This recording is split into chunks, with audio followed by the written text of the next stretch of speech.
Welcome to the Solid Verbal. The Solid Verbal. Come after me!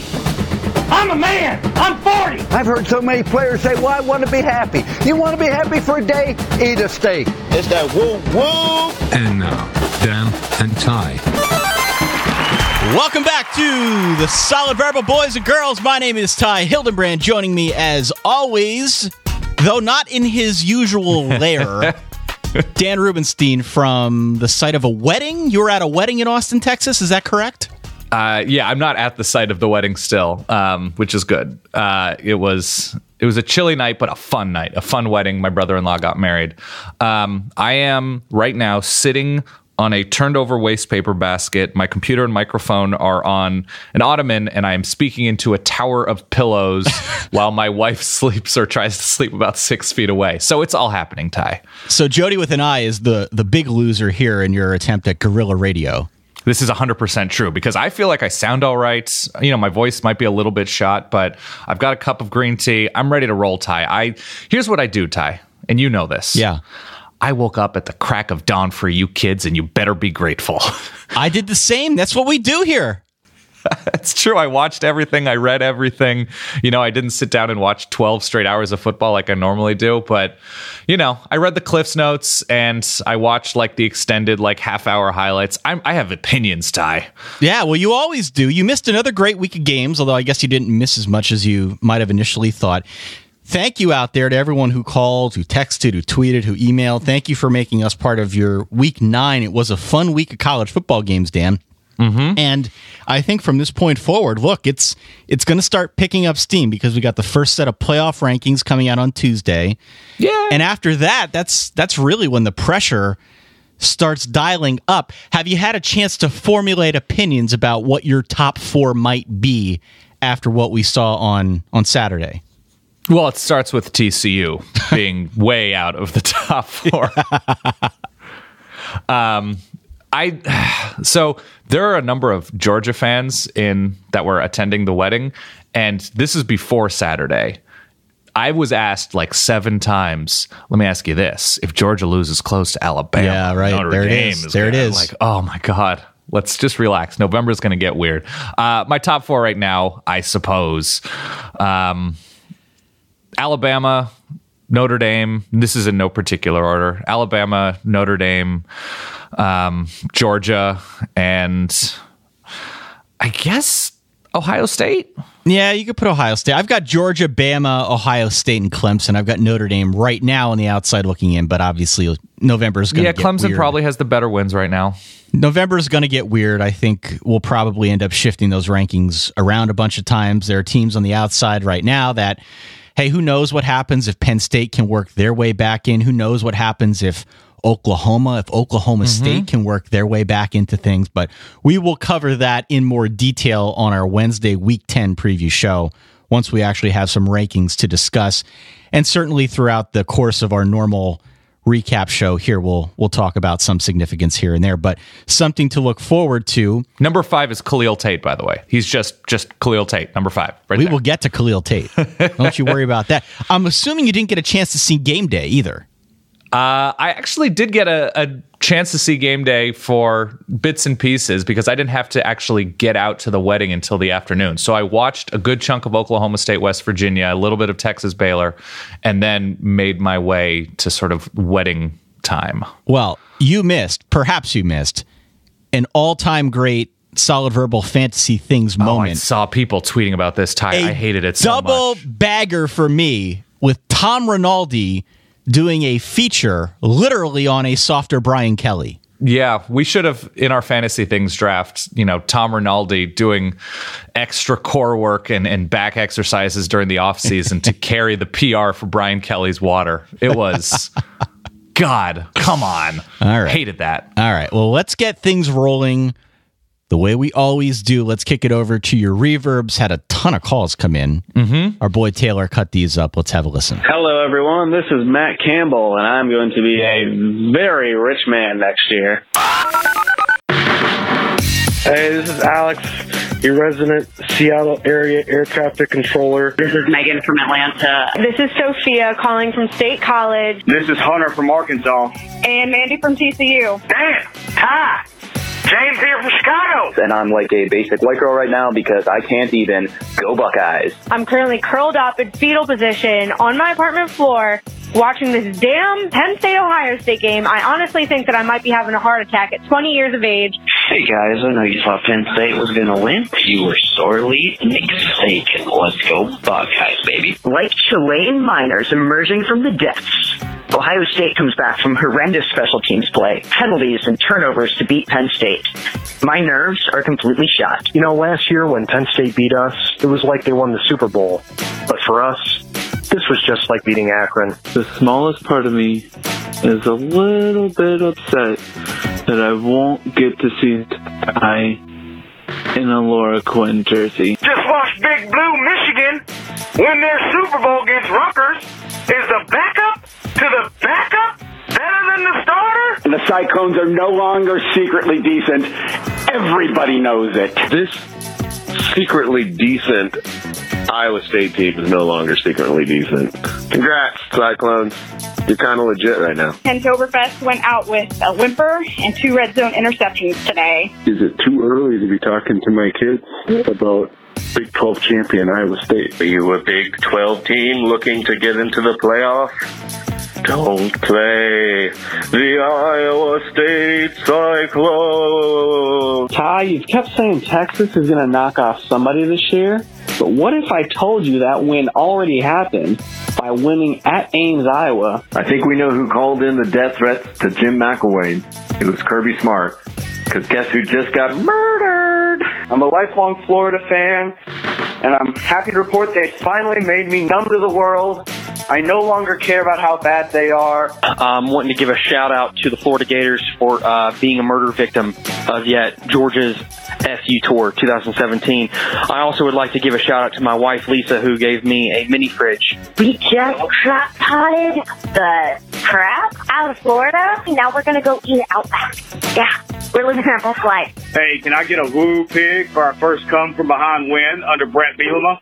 Move, Butch. Get out the way. Get out the way, Butch. I'm watching my Seminoles lose to Boston effing College. On the first day of Christmas for FSU Twitter, a brand new offensive coordinator. BC, I know you've been saving up your points for the last few years, but you don't have to spend them all at once. My boyfriend made me watch the Notre Dame game and someone got murdered! Go Irish! I just got finished watching every snap of that Stanford-Oregon State game. It was the ugliest thing I've ever seen. You give a lot of shine to the game genie, Saquon Barkley. But how about my mate, Khalil Tate? Can we just call him the Game Shark? Cheers, mate. Controlling aircraft while watching your Bulldogs put up a 40 burger on the Florida Gators. It's very difficult, very dangerous. Don't go around flying in the Seattle area while the Georgia Bulldogs are eaten. All right, Dan, there you go. Week 9 reverbs, lively as ever. Thank you for calling, for texting. You know the drill. 408-VERBAL-1, 408-837-2251 is the phone number. Thank you for reaching out, giving us a chunk of what's on your mind. Let's start in the most obvious place on this Sunday morning, Daniel. Ohio State 39, Penn State 38. I know you said you watched this game. I know you said you've got a pretty good sense for what transpired here.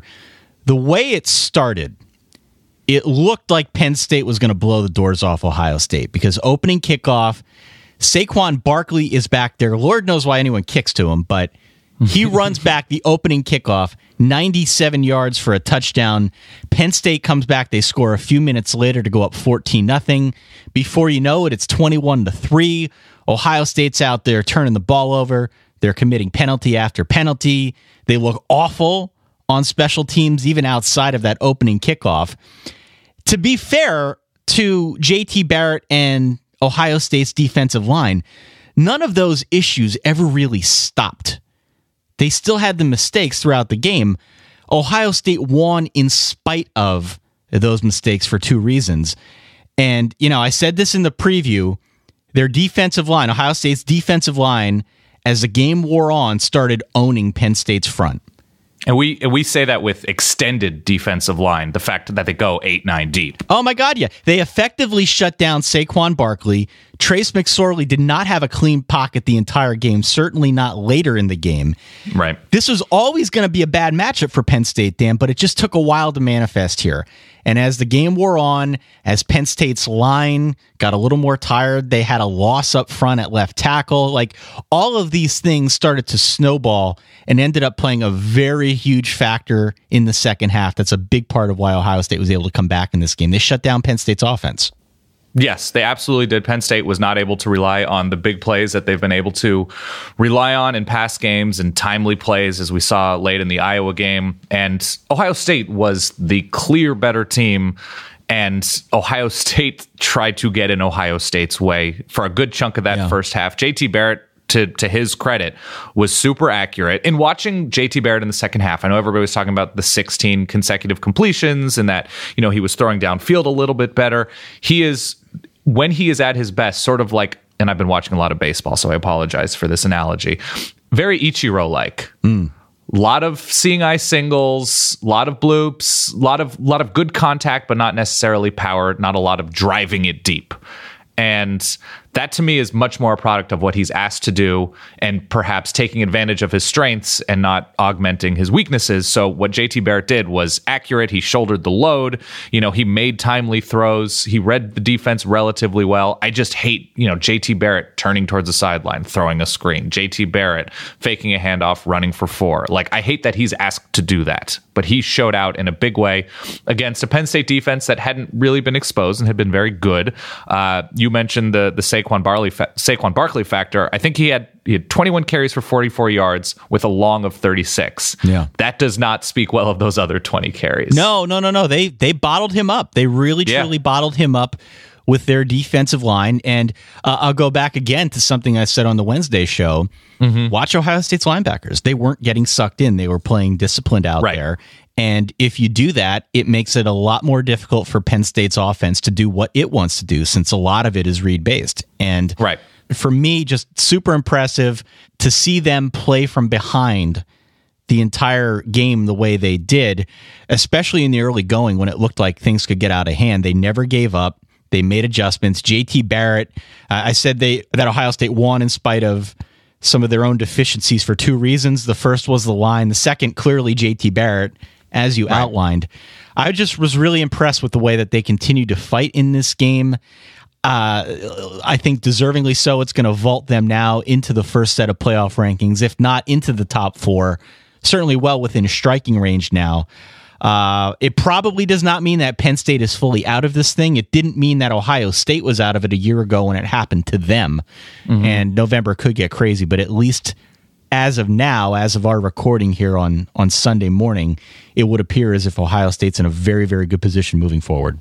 Yeah, Ohio State hasn't lost a Big Ten game. Penn State and Michigan both have now. They're sort of canceling out each other at the moment. Yeah. I don't know if I still fully trust the Ohio State offense to overcome some issues in another big game, but who do they? I mean, it's a Big Ten championship game, and it's a Michigan team starting now a third-string quarterback who, mind you, looked very, very good in that game's in Ann Arbor. But you have to consider right now Ohio State at the very least to be the prohibitive favorite in the East, and Penn State. And this was sort of underscored late. They didn't have that go-to receiver. They were looking. Trace McSorley was looking for Mike Gesicki late. And when you have to count on those 50-50 balls, and when you're driven out of the pocket and you don't have that deep weapon that, safeties have to stay sagged for, when, no Chris Godwin there, it's a difference maker. Yeah. And Ohio State was the clear more talented team who almost gave this game away. They tried. Yeah, they tried. did. They tried. I will say they were the clear best team in the final 2.5 quarters. For sure. After they made some adjustments. Penn State's still a very good team. We'll see what happens in November, but right now Ohio State's very much in the driver's seat. Also going on at 3:30 yesterday, Iowa State 14. TCU, Texas Christian University, Dan, 7 points. We talked a lot this season about the emergence of Ken Hill. The more mature, reliable quarterback for TCU.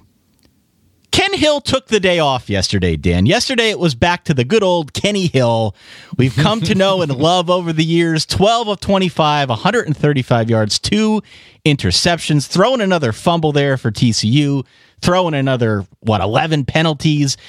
You take all of that in totality, and it's very easy to see why TCU lost this game. Their only real offense came from Darius Anderson and Kyle Hicks on the ground. Otherwise, another surprisingly impressive defensive showing for Iowa State. A great season afoot here for Matt Campbell, as he has now beaten 2 top 5 teams. Yeah, TCU's offense did not get in the end zone. They scored their touchdown on a kick return, a Cavante Turpin kick return. TCU's offense was totally and completely off. And it's not like Iowa State's defense. Iowa State's defense was very, very good. But later on, they just took advantage of mistakes. They forced the fumble when TCU's deep in the territory. I think on a big 3rd and 14 or 15, they rushed 2, and TCU had a big gain to get down near the end zone. And, Iowa State misses a sort of gimme field goal. It was Iowa State's defense that came to play. Unbelievable. Forced turnovers. And the Cyclones, I don't know why I thought of this morning. I'm in a weird place, Ty. But now that Iowa State has beaten the best 2 Big 12 teams, yes? Yeah, that's or absolutely what we presumed to be the best 2 Big 12 teams, Iowa State. I was thinking about System of a Down, Ty, because that's where my brain is. But that's where good Big 12 teams go to die. So, go Clones. Otherwise, just an ugly game here. 17 punts, a ton of defense, a lot of field position. Iowa State getting solid quarterback play from Kyle Kempt, which is not anything we could have predicted.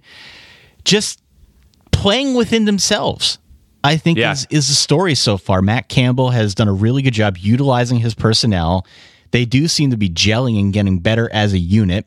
They've got West Virginia on the road next week before they come back home against Oklahoma State the following week. So clearly it's going to keep coming at them here, but as long as they keep playing within themselves and minimize their own mistakes, keep doing the job on defense, I think they're in a really good position to remain competitive and keep this streak going. The other thing worth noting here, and we alluded to it a little bit at the top of the show, this result, perhaps more so than any other we've seen in the Big 12 this season, really puts the Big 12's playoff hopes on life support, does it not? Oh, yeah, absolutely. It was TCU was the team. It was already very tenuous going into this game, but now by virtue of TCU losing to Iowa State, man, that's not a good situation. Yeah, TCU, the team least likely to get a benefit of the doubt when comparing, just because, one, we've seen them get sort of screwed out of the playoff before a few years ago. And there was just, I think, a lack of trust in what TCU was doing because, it's the Ken Hill factor. It's, as dominant as they've looked at times, I don't know. And now Iowa State could win 9 games. I think that's the story. If they split West Virginia, Oklahoma State, and after Will Grier threw pick after pick after pick yesterday, they can certainly hang with West Virginia and Morgantown, and they finish on the road in Waco and the Little Apple. So, man, Iowa State's the story. 3-9 to perhaps 9-3, at a minimum 8-4. Yes, underrated part, by the way, Ty, of watching a game in Ames, a telecast of a game in Ames, is you get the shots of that like monster truck ass looking screen. That like it always feels like, monster truck rallies are like, they just bring in everything and they put dirt on the infield of like whatever baseball stadium they're in. And then they have that screen that's just like built into scaffolding in the end zone. It's wonderful. Sunday, it's a wonderful charm. Sunday. Yeah. Yes. Okay. Clones. Georgia 42. Florida 7, Dan. Quickly. Holy crap. Yeah. I would play our clip from Brooklyn Nine-Nine about Florida getting murdered, but there's really no need to pile on at this point. I don't know if you saw Jim McElwain's post-game presser. Do you have a chance to see that at all? I did not, Ty. There are rumors floating around now about him being dismissed or bought out, or perhaps they're looking for ways to do that so they don't have to pay the buyout. A lot of things circulating. Jim McElwain absolutely looks like a dude who knows what's coming. Correct. He knows it's a matter of when, not if. We are potentially looking, mind you, at a very, very active coaching carousel after the season, but at least as it relates to the Florida situation, Jim McElwain seemed very self-deprecating, very defeatist in his tone in talking about the state of affairs at Florida. They lose by 35 in a big rivalry game. So much for Florida keeping this one close. Remember, I had envisioned... I had my cork board here and the yarn and the string and the thumbtacks up on the board, plotting out a way where Florida could keep this one within the 14-point spread. That was not meant to be. Georgia just freaking killed them, Dan. They ran for 8 yards a carry. Jake Fromm only needed to throw the ball 7 times. Florida committed 14 penalties. They turned it over twice. They went 4 of 15 on third downs. Just a really, really bad state of affairs right now for that Florida offense. Yeah, we had talked about being detectives and taking a black light and looking for evidence and like a murder scene. Like, what is it going to be that Florida does to keep it close? And we really couldn't think of anything. You went to like the weird stuff happens in a rivalry game, which is totally fine. It's totally defensible. I just could not find a single clue. So the Altar of Dan in this game and a couple other big games happened to work out. It was not, I would say, the greatest week for the Altar, but man, Jake Fromm throws it 7 times in a 35-point win. God. Georgia's offensive line dominated Florida up front, and Florida, to their credit, offensively, at least they pushed around Georgia's front a little bit, but they could not protect Felipe Franks worth anything. And Georgia was just, they played with a certain amount of confidence. They spread the ball around. Nick Chubb had his big run. Sonny Michel had his big run. Elijah Holyfield late ran pretty strong and I think got into the end zone. But this was over real quick, Ty. And Georgia's looking so strong. By the way, I did take the black light around like the dude from Gone in 60 Seconds, looking up on the wall, see if I could find any schematics. And all I found was a middle finger staring back at me after that stupid pick. What was the MTV show? Was it Room Raiders? Where they would take the black light? Yeah, this was an episode of Room Raiders that was too dirty to make it to air. Unbelievable. Georgia, by the way, now in tremendous position. They could be number 1 when the rankings drop on Tuesday for whatever that's worth. I think after that's week 9. Entirely possible. Yeah. They will probably clinch the SEC East. I believe I did the math correctly if they win on the road at Mizzou next week, which seems quite probable. And I think it's likely at this point that we see an undefeated Georgia in the SEC championship, potentially against an undefeated Alabama, which would be a monster showdown. It should be fun. Moving on. Yes. Notre Dame 35, NC State 14. Woo! Okay. I believe I had this, Ty. You did have this. Thank you. Notre Dame, I think, asserts its will here. Absolutely. NC State suffered an injury to Naheem Hines early on. He hurt his ankle. He had to leave. He had been a huge bright spot for NC State at running back. I don't know if he'll be missing the game next week against Clemson or not. I didn't have a chance to fully investigate that one before hitting record, but suffice to say, it had an impact to some degree on the NC State offense. I don't know to what level it truly affected what they wanted to do, but NC State's offense over the course of time here was just really limited by a good Notre Dame defense. The way it started, I wasn't entirely sure because Ryan Finley seemed to have a fair amount of success looking down the field, picking out guys who were wide open. But Notre Dame made some adjustments. They played really tight coverage for the vast majority of this game, and they kind of just ended up sitting on NC State until the end of the game. That's sort of how it felt to watch as a bystander. Absolutely. And Brandon Wimbush didn't do a ton through the air. He made a couple of big timely throws. And the story, once again, for me, when you watch Notre Dame, if you really want to nerd out and watch excellent football, watch I believe it's the left side of the line, right? Quentin Nelson and Mike McGlinchey.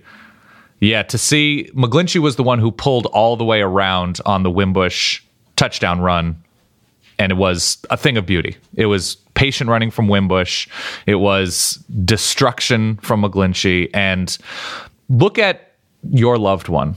Find somebody who looks at you, I should say, like Mike Tirico looks at Josh Adams and speaks about Josh Adams and just feels about Josh Adams. There is excitement. Mike Tirico may have been wearing the 33 trucking hat while that game was going on.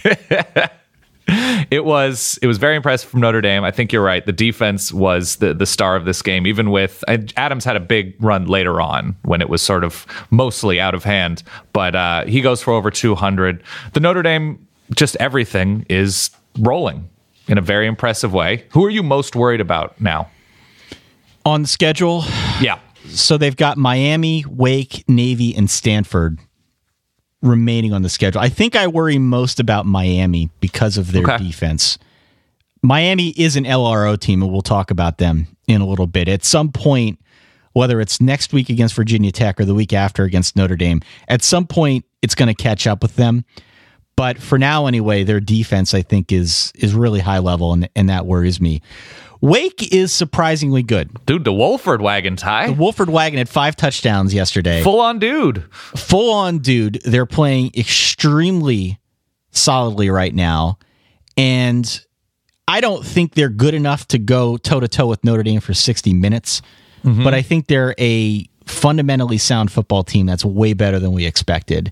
Navy and Stanford, to me, I'm not nearly as worried about as I have been in previous seasons. Of course, that means Notre Dame will lose to both. But right now, if I'm ranking, I say Miami most concerning, followed by Wake, followed by Stanford, then by Navy. Wow. Stanford tumbling. Yeah, well, we'll talk about 15-14 against Oregon State in a little bit. Yes, absolutely. And, to sort of flip the script for Wake, they have Mike Elko's playbook. So there's that. That's an improvement over last year. They do. NC State, by the way, gets Clemson at home next week. And I don't know. We'll see. We'll talk about that game. I have thoughts on that game. Comfortable Clemson win yesterday. Yeah. Okay. Let's go to the Big 12. Let's round out things in the Big 12 here. Please. You did mention at the top that you had a chance to see Oklahoma State, West Virginia. The final was 50-39. An ultimate backup maybe better than the starter moment here in this game during the commentary, right? Yeah, absolutely. Holly Rowe comes back from commercial break talking about West Virginia needing to use their backup Mountaineer mascot because the normal guy got pegged for DUI and reckless driving. Whoops, don't do that, kids. We got the full-on story about the backup mascot. Been growing his beard out for a couple months now. He's an accounting major. He's been at West Virginia for 7 years. Did I catch 7 years? Yeah, I think that was sort of thrown in there. Maybe we misheard, but it was wonderful. Oh, yeah. That's the good college football stuff. Backup Mountaineer. 9 total turnovers in this game. I was not super impressed by either team. Wild Billy Greer threw 4 picks, and I didn't think looked very good. The story was really J.D. King rushing for 146 yards and a touchdown. Junkyard Jim getting his with 91 yards and 2 touchdowns. I'm so on the fence about Oklahoma State every year. Every year I want to like them more than I do when I see them play football. How do you feel about Oklahoma State? Help me figure this out for myself. They are a very entertaining team, Ty. Even when things are not going well for that offense, they are entertaining. There are turnovers. There are explosive plays. There are a duo. I mean, there is a duo of running backs, and J.D. King happened to, I wouldn't say fully step up because the running game wasn't particularly explosive for Oklahoma State, but there's talent everywhere. I don't trust them against the elite in college football, I don't think, because of the mistake-prone nature of both sides of the ball. But man, they're fun. I like them a lot. They're squarely on that second tier of good teams for me. I think that sums it up. I'm still kind of on the fence about Oklahoma State because you're right, they are very entertaining. I love watching Oklahoma State play. I love watching Mike Gundy, Mason Rudolph, Junkyard Jim. We've talked about the Justice King chain law firm going on in the backfield. There's a lot to like there, but I think you're right. I don't fully trust them against the elite in college football. May I dramatically read all of the first half drives? Second half was a little bit better for at least Oklahoma State. Do you want me to do the music like last week? Please, if do you have it? Or are you just going to acoustically? What do you want me to go with acoustically? No, I was going to hum it out like rockapella. Well, I have, let's see, I thought I had like the Dvorak theme, which is very dramatic. Oh, that's good. Yeah. Oh, it's pretty good. I forget which one I like. It's a little classical. Let's go with that. Yeah. Okay, here we go, Ty. fumble, punt, fumble, interception, touchdown, punt, field goal, punt, fumble, touchdown, punt, touchdown, end of half. That was only the half? That was the back and forth of just the first half of both teams. Just giving you a concept of what the first half was like as a TV show. Jeez, okay. Well, rough. Oklahoma State wins 50-39. They've got a big one at home next week against their hated in-state rival, the Oklahoma Sooners. They call the game Bedlam. Clearly, we will be previewing that one on Wednesday when you're back in New York City. Oklahoma, for their part, won late into the night, 49-27 over Texas Tech. A fast start for both these teams. They each scored on their first drives. After that, Oklahoma made some adjustments on defense. Then Tech couldn't get anything going, really. Pretty incredible to see the way they flipped the script. Just like that. Texas Tech had, 20 points after 3 drives, feeling good. Seems like maybe they shook it off after scoring only 13 on the road last week against Iowa State. And then just like that, Oklahoma flips the script. They stopped doing as many 3-man fronts. Texas Tech can't run the ball the way that they wanted. And just 6 points the rest of the way for the Red Raiders. Yeah, good effort from Oklahoma in the second half to adjust. I think you nailed it. And good to see different guys. I mean, Rodney Anderson has been good, but yesterday he was very good. CeeDee Lamb was torching the Texas Tech secondary, an improved secondary. You know, there's talent all over Texas Tech's defense for the first time in a while, and at least Texas Tech is getting the most out of it at times. But yeah, good effort from Oklahoma after a down first half to adjust and sort of realize their identity. I love the name CeeDee Lamb because if you don't see it and the way it's spelled, you might be inclined to think that we're talking about a nefarious barnyard animal. Yeah, and I like that it's from a DD to a CD. Sure. Okay. I'm looking forward to BD Anderson next year and AD McCutcheons the year after that. 49-27, big one coming up in Stillwater next weekend. We'll preview that. Woo! Elsewhere in the Big 12 very quickly, K-State knocks off Kansas by a 30-20 score. They win the Governor's Cup in their rivalry. Pretty close for most of that. Yeah, and Texas wins 38-7 over Baylor. Shane Bichelle played in this one for Sam Ehlinger, who did not make the trip. Yeah, he was dealing with, I think, concussion-like symptoms. Yeah, a very accurate day for Shane Bichelle. I don't know what they're going to do moving forward, but good for Texas. They ran the ball with non-quarterbacks, if you can believe it, pretty effectively. And they move forward and hopefully keep improving and keep evolving on offense.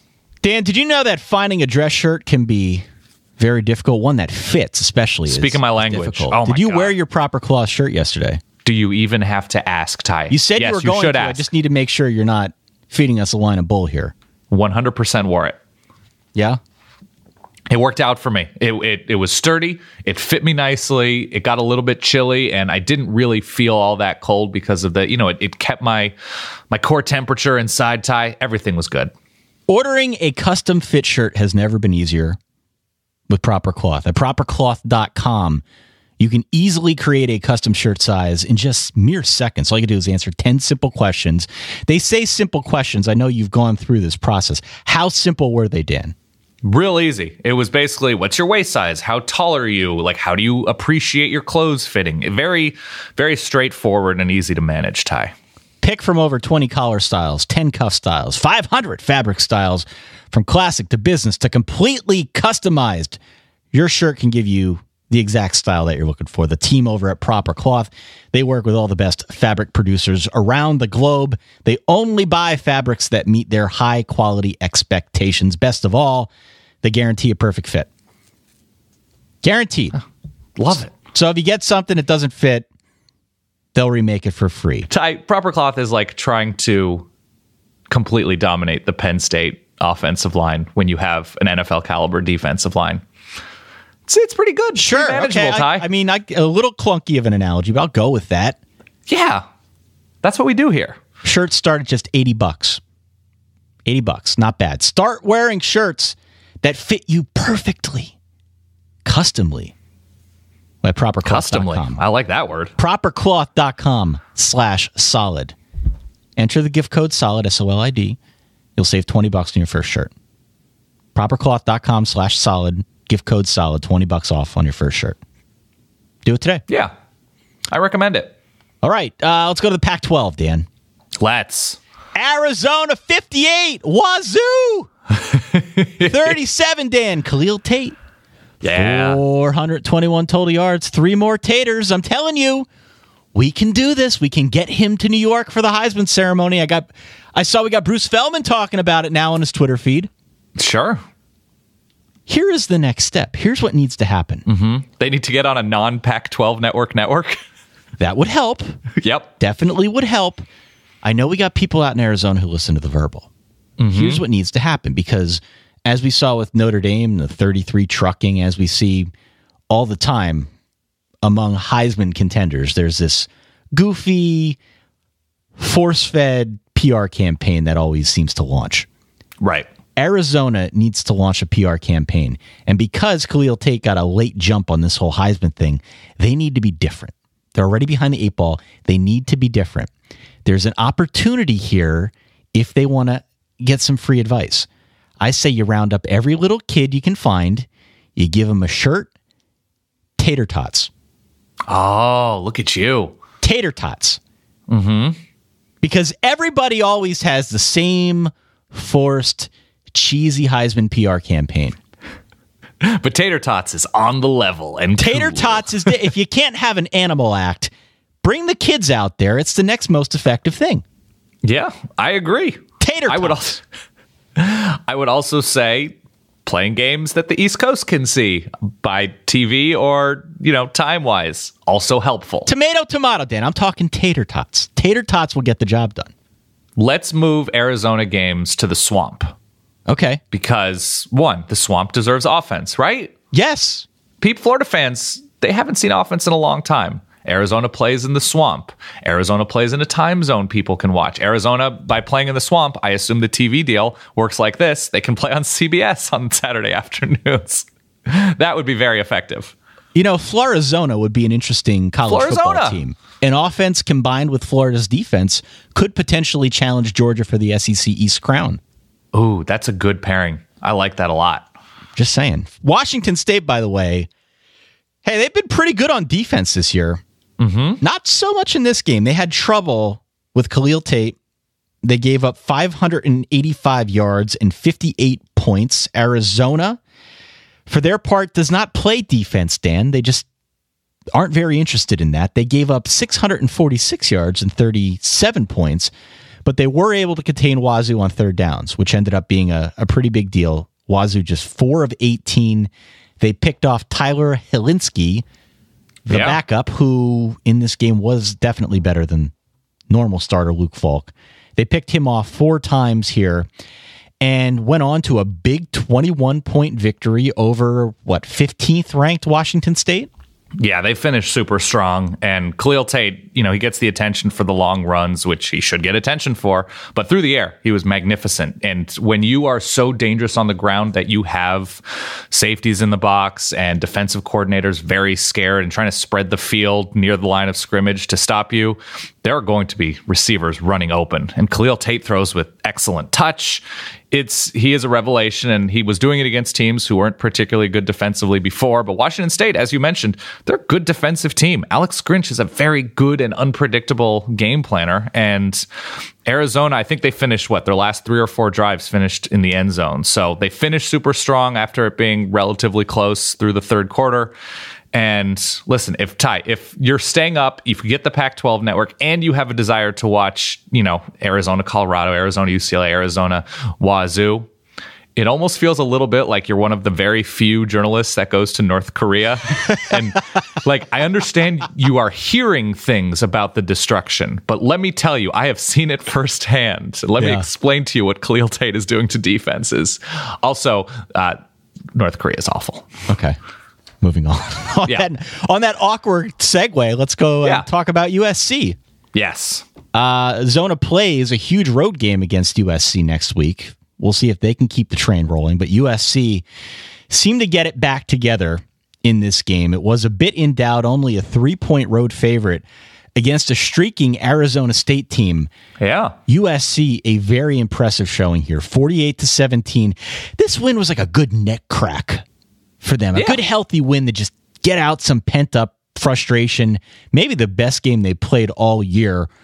Ronald Jones, 216 and 2 touchdowns on the ground. A clean game for Sam Darnold, I think 266 through the air and 3 touchdowns, no interceptions, most importantly. They jumped out to a 28-point lead, 31-3, and that was pretty much that. ASU had been very good on defense, but they just gave up too many big plays here and ultimately could not keep up with a very, very good, fundamentally sound, clean USC offense. Yesterday was an excellent Sudoku day in the Pac-12.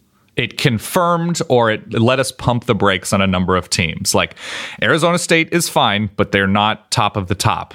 It confirmed Arizona was just super dangerous. That we know that they're dangerous. We don't know beyond that, but Arizona's in the running for the Pac-12 South. We confirmed USC, still good. Maybe not great, still good. UCLA's defense can't keep up. Washington's still good. Not good. But I think as far as USC goes, and I think we diverted on this. I was saying USC still probably pretty good. You were riding Arizona State, and to your credit now, that win against Utah looks not the greatest last week after what Oregon did to Utah with Braxton Burmeister. So good Sudoku day. Good Sudoku day. You mentioned UCLA's defense. Jake Browning only needed to throw it 11 times against the UCLA defense because Washington was busy running the crap out of the ball. Collectively, 333 yards and 5 touchdowns on the ground as Washington wins 44-23 over the Bruins. UCLA has the worst rushing defense in the country. So clearly the math checks out. If you watched any of this game, they just got pushed around, man. It's not good out there. They've lost 8 straight road games, the Bruins have. Jim Mora yanked Josh Rosen in the third quarter, in part because he's banged up, maybe in part because he doesn't want to get him more banged up, and it was just sort of hopeless at that point. But I'm looking at UCLA, and I'm thinking that Jim Mora could be another one of those names we add to the coaching carousel after this year, because things are not headed in a positive direction there. Yeah, which is always weird to say because Jim Mora at his peak was maybe the best UCLA coach, most consistent UCLA coach we've seen in the modern era, and at his downfall is just maddening. And you're selling UCLA short, Ty. Not only do they have a bad rush defense, they have a really bad rush offense as well. So let's really be thorough in our analysis of UCLA. That's been a thing now, a recurring theme about their offense for a few years running. But, you're right. The defense is what's going to get the overwhelming majority of the coverage because it is literally the worst in college football. The rush offense has certainly been a problem. It puts so much more pressure on Josh Rosen. Yeah, Washington is in a good but not great place right now. And it was a good day to be a Jake in a comfortable win, whether you were at Washington or Georgia, throwing a limited number of times. But Browning just looks a little bit off, and he looked off in the Arizona State loss, which is understandable. You're going to have a clunker game, but he didn't look fantastic. In the little I saw of this game against UCLA, he was pulled, to keep a lead, and they were smart about just going straight at the UCLA defense on the ground. Myles Gaskin had a big game, but somebody to pay attention to. Little off. Okay. 44-23 was your final. Let's talk about Stanford 15, Oregon State 14. Please. Are you sure you mean please? Because it's going to. No, I don't. But I would like to know what happened in this game because I didn't see much of it, and all I could tell was, Bryce Love is that entire team. Well, that's it. That's the full capsule for this game. He sat out after suffering an ankle injury against your Oregon Ducks. Yep. And boy, did it show. Stanford needed a touchdown pass from Keller Christ with 20 seconds left in order for Stanford to take the lead on a really bad Oregon State team whose coach quit a couple weeks ago, mind you. Stanford trailed for most of this game. They put up 222 total yards against a bad Oregon State defense. Oregon State had 3 turnovers. Oregon State was trying to give this game to Stanford, and they just did not have the offense to capitalize here. They needed a late touchdown pass from Keller Christ in order to put them over the top. That's part of the reason why I'm not as concerned about Stanford as it relates to Notre Dame later in the year when that game is in Palo Alto. It's just they're a one-man army at this point. Do you think David Shiver goes to restaurants and they ask him what he wants to eat and he says oatmeal? And they say, okay, anything on the side? And he says, you just like a little bowl of oatmeal on the side. Anything to drink, Mr. Shaw? Could you put some oats in some water and just like stir it around? All right. So here's the bill. We gave you some oats on the bill as sort of an after breakfast little. It's so boring to watch the Stanford offense. They don't take chances. Keller Christ is Keller Christ. We know this. Why not start somebody else? Why not? KJ Costello was pretty promising.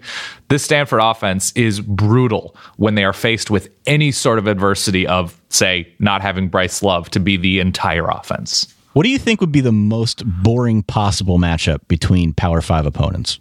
Oh, God. Would Stanford be in that discussion? Initially, I'm thinking Stanford, Iowa. Yeah, I was going to say Stanford, Northwestern. Stanford, Iowa would be bad. Stanford, Florida, because you just get a bunch of defense and just tame play calling. It was, I don't know, something like that. 15-14 was your final. This one happened earlier in the week. Let's round out the Pac-12 quickly. Oregon 41, Utah 20.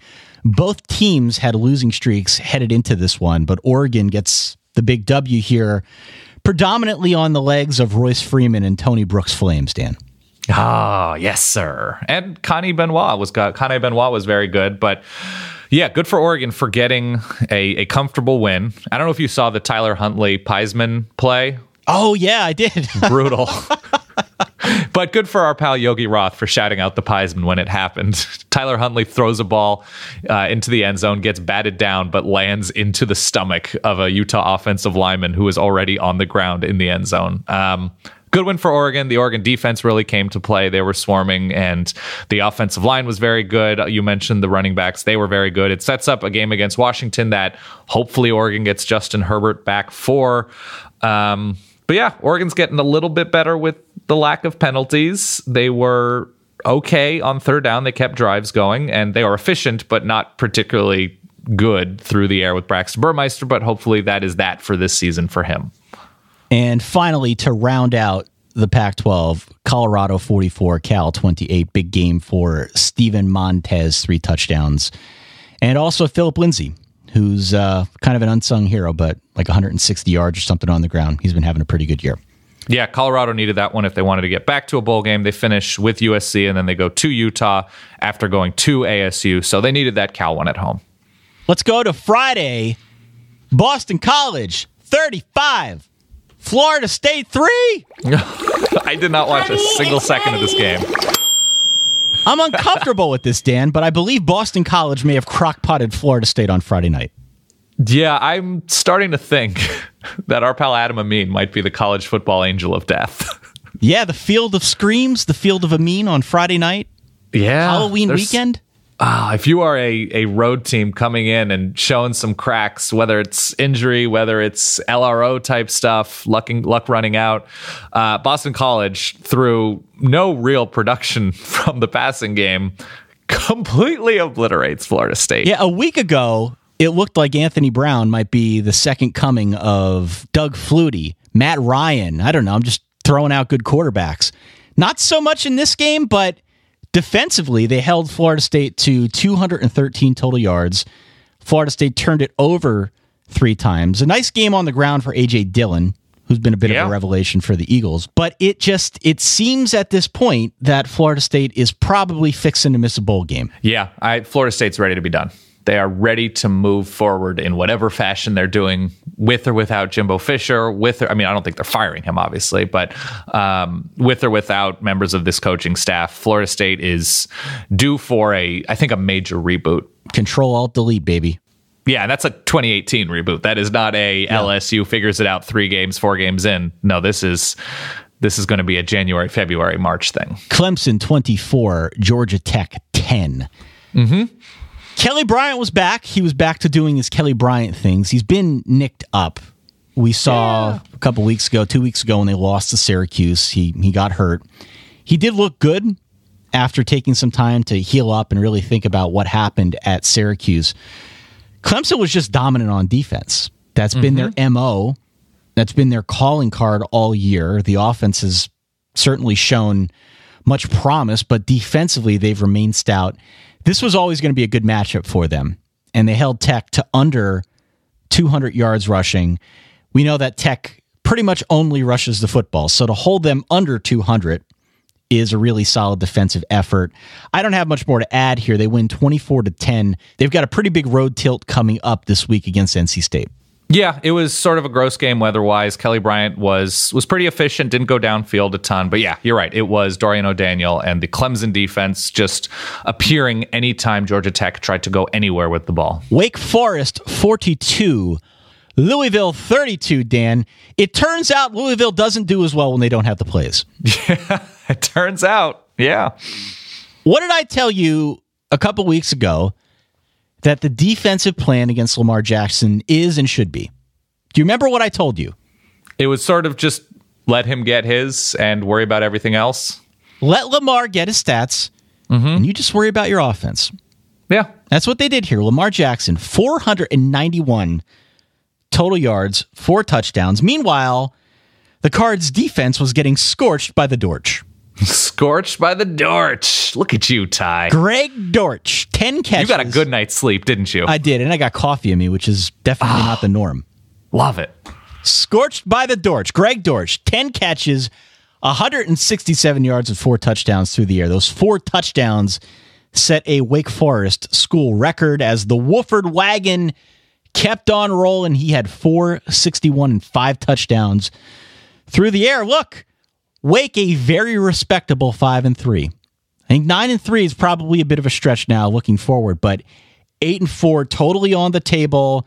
A really good, respectable season for Dave Clawson and the Clawfence. Oh, yeah. It's more than respectable. This offense has taken strides, and defensively, they haven't really taken a step back after losing Mike Elko last year to Notre Dame, and Wake controlled this game. This wasn't a back and forth that ended with, what, it was a 10-point win? Yeah. No, you're right. This totally. was... Yeah, they went up 21-3. They were up 35-10 after the start of the third quarter. Wake played like not just like a very good team within the context of what we've seen recently from Wake. What Dave Clawson has done with the Deacons has been nothing short of extremely impressive. I can't wait to see how they continue to evolve because I really like this offense when John Wolford is healthy and rolling. Yeah.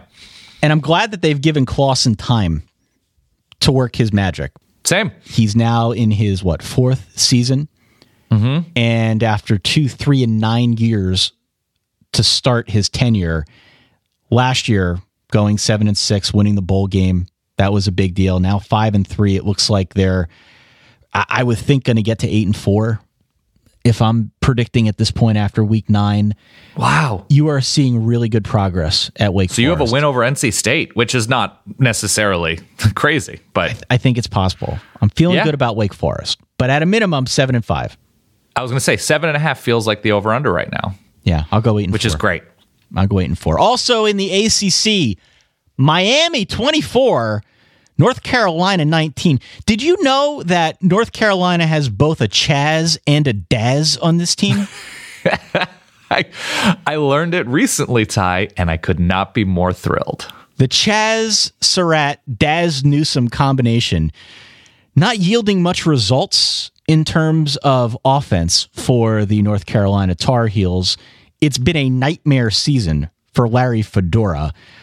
On the Miami side of things, Malik Rozier had career stats, but honestly, Miami struggled for a good chunk of this game. I don't know how much you saw, but look, at some point, this LRO thing is really going to come to fruition. I don't know if it's this week. Ty, I don't have it in front of me. Where's that Miami-Virginia Tech game?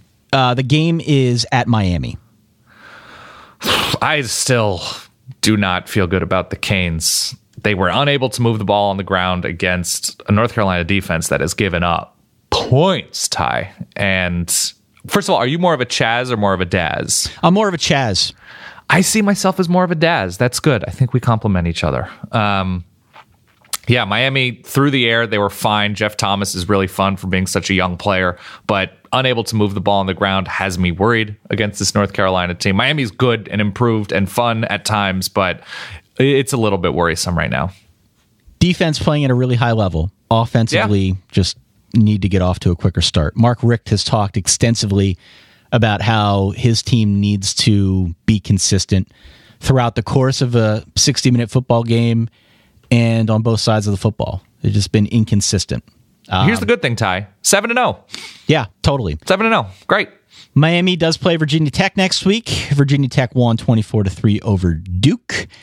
And to round out our ACC coverage, Pitt 31, Virginia 14. I have no idea what to think about UVA at this point, other than to say that UVA is clearly better than expected. Regardless of what their final tally ends up being, UVA has definitely been better than expected in year 2 under Bronco Mendenhall. Pitt was a little bit fun on the ground, which is new because they haven't been able to throw all year. So appreciated that. Darren Hall had another nice game, so he's come on strong. And Virginia Tech-wise, they're complete. They take care of business. They're not on the level of Clemson, but very few teams are. It was another solid game from Josh Jackson, and Virginia Tech is just well coached, and they're a motivated team for 4 quarters. I like that. On the Big Ten side of things here, Northwestern 39, Michigan State 31 in triple overtime. Dan, Brian Lewerke. Hell yeah. 445 yards and 4 touchdowns. In a losing effort, Felton Davis, also a bit of a dude who maybe we'll talk about in a little bit for the Spartans. He had some big catches in this one, but ultimately, the story here is Northwestern finding its offense in a big game for them, getting the job done in triple OT. And I think a bit of a Sudoku game here for Michigan State as they lose to a team that they should have been better than. And in the meantime, that doesn't speak volumes about Notre Dame's win over Michigan State. Michigan State's got some big games coming up here against Penn State and Ohio State. What will probable wins over Michigan State mean for those resumes moving forward into the playoff conversation? A lot remains to be seen here, but I think a bad loss for Michigan State, to say the least. Yeah, in retrospect, probably a letdown look-ahead sandwich after not really pacing themselves against India, or pacing Indiana the week before, and then having Penn State and Ohio State coming up. And I like the context, which is correct, that you gave to Northwestern's offense finding itself when they scored 17 points in regulation. Well, that's right, exactly. They looked like they had a plan in the overtimes. Yeah. They executed, and you're at 100% correct. All right. Michigan 35, Rutgers 14. Jim Harbaugh, he yanked John O'Korn. Johnny OK was not okay. He left in the second quarter in favor of 4-star freshman Brandon Peters. Mm-hmm. When he ran out there, honestly, it sounded like someone just hit a walk-off to win the World Series. Well, when he completed like a first down pass. Oh, I mean, he was lollipopping a few easy throws here. Not because he doesn't have an arm, but because he needed to put some touch on the ball when he threw it. Right. Michigan fans are so desperate for better quarterback play that the first 2 passes he completed were like a true revelation. People were excited. Another backup better than the starter moment on a Saturday that had a lot of them, as Michigan goes on to win rather comfortably 35-14 over Rutgers. It was like when he was completing impressive, but it's Rutgers, and they have really good talent. Michigan does, and when Brandon Peters was completing those passes, Michigan fans it was like watching John Lennon and Ringo Starr on the Ed Sullivan Show. Hey, you know what we are, Ty? We're Beatles. We're the Beatles. Oh my God. Yeah. So, hey, good for Michigan. He's going to take his lumps. He's going to have growing pains, but Brandon Peters looks like he can make some throws. He certainly fits within what they're trying to do offensively, where he's a big quarterback with a big arm. So hopefully that brings Michigan fans and all of us who just enjoy good offense some peace. Wisconsin 24, Illinois 10. My only comment on this game, Dan, is something that Kirk Herbstreit said on College Game Day, and he was 100% right.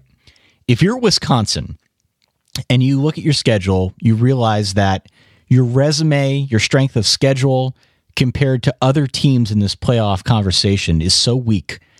You need to beat teams like Illinois by 40. Yeah.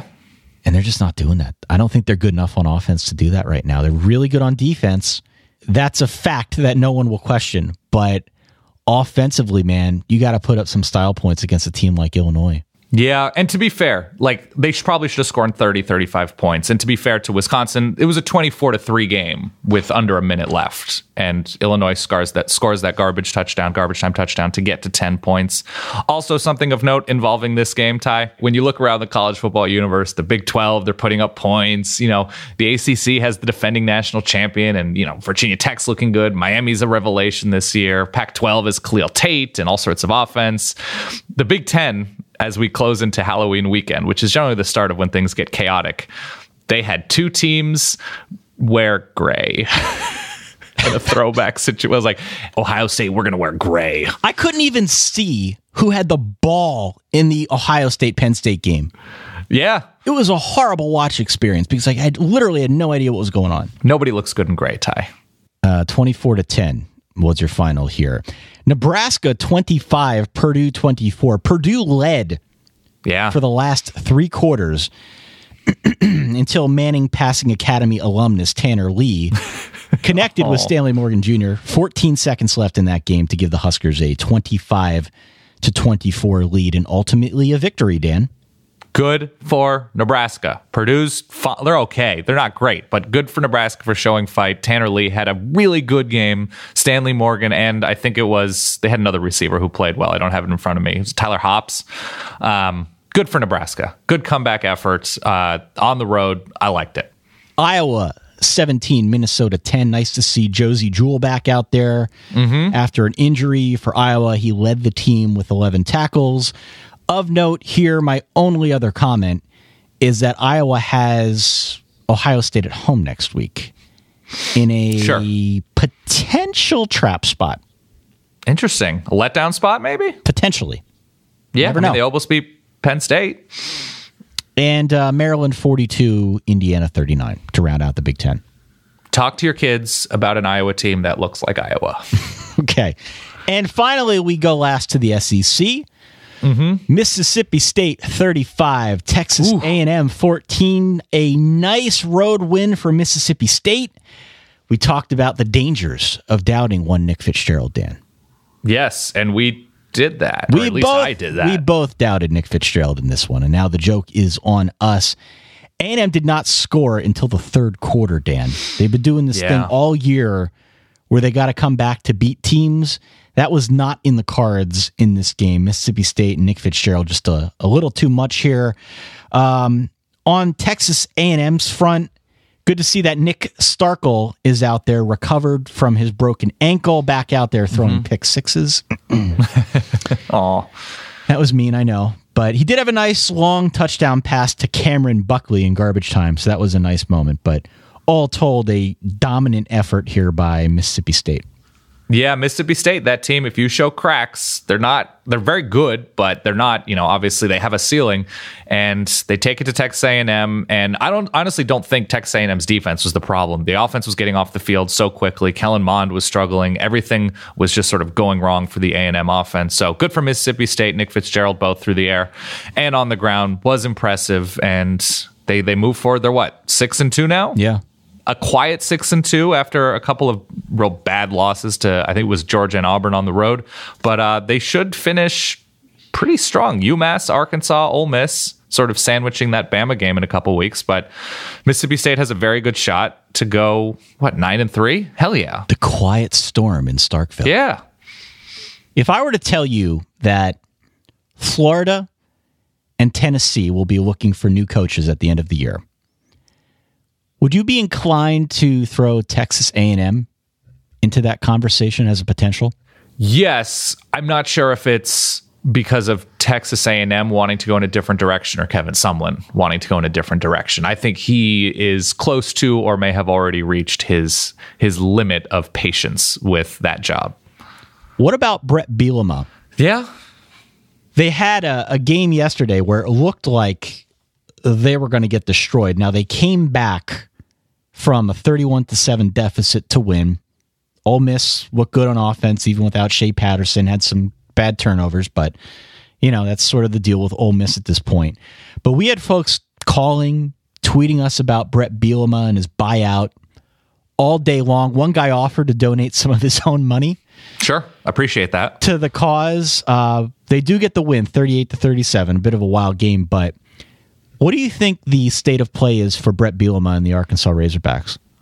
Not great, but the fact that they go down, what do you say, 31-7, and then they rip off 31-6. Yeah. So haymaker. I thought the offense looked, and listen, it's a backup quarterback right now in Cole Kelly, but TJ Hammonds, they spread the ball around really nicely on offense. They sort of maintained focus, and Arkansas is 3-5. They finish with, Coastal Carolina, LSU, Mississippi State, Mizzou. So they can beat Mizzou. They can beat Coastal Carolina. They can not beat the other two teams left on their schedule. It's Mississippi State and LSU. So best case, you're looking at 5-7. That sounds right. With, an FCS or at least a Coastal Carolina that's not on the level talent-wise. I don't know. At a certain point, what is the it's a conversation about the expectation of what Arkansas should be able to do in a pretty good SEC West. And is the Bobby Petrino time looked at as an anomaly in a somewhat down SEC West, or is it an expectation that Arkansas, which is a small state and it's competing against huge deal programs, what is reasonable to expect? I would say bowl games with 7, 8, 9 win seasons thrown in there, but beyond that, I think it's unfair to say, well, they should be competing for double-digit wins every year or two. That's ridiculous. It's the ultimate Nick Saban effect, and it's not just happening in the SEC West at schools like Arkansas. It's happening all throughout the conference, a lot throughout college football, but certainly in the SEC, everyone is trying to compare their programs to what Saban's done at Alabama, and in turn, it's driving everybody crazy. Yeah, it's driving everybody mad. And in the SEC, look at all the coaching turnover that's transpired just since Nick Saban got to Alabama like 10 seasons ago. It's incredible. Yeah, you're absolutely right. But at the same time, also sort of unacceptable to wait till Halloween to get his first SEC win of the season. Absolutely. Okay. Moving quickly, do you want to hear the good news or the bad news first about Tennessee's loss against Kentucky? Give me the bad news first. I like to end on a positive note. The bad news is that they lost their fourth straight game, and it looks like Butch Jones is all but gone. Yes. The good news is they scored a touchdown. Hey, Ty, love it. It ends a streak of 231 minutes and 33 seconds of regulation play without scoring a touchdown, and they also covered the 4-point spread. The final here was Kentucky 29, Tennessee 26. Not the way Big Orange would want it to end up, but a nice win for Kentucky. And we move on to next week. How's that? Yeah, John Kelly not playing in this game because of disciplinary reasons. Jarek Guarantano had pretty decent moments, didn't throw any or really any incompletions. He finished 18 of 22, 18 of 23. And Ty Chandler had a nice day on the ground in John Kelly's stead. And for as disappointing as Steven Johnson was for Kentucky through the air, he was equally as impressive on the ground. So good for Kentucky for gutting this one out. South Carolina wins 34-27 over Vanderbilt. Surprisingly enough, Jake Bentley gets it done with his legs in this one. He had 47 big yards on the ground in addition to 2 touchdowns. Normally not a component of his game, but did what he had to do here in order to propel the Gamecocks forward. Vandy also had 2 guys booted for targeting. Derek Mason was not very pleased about that, but nice win here for South Carolina.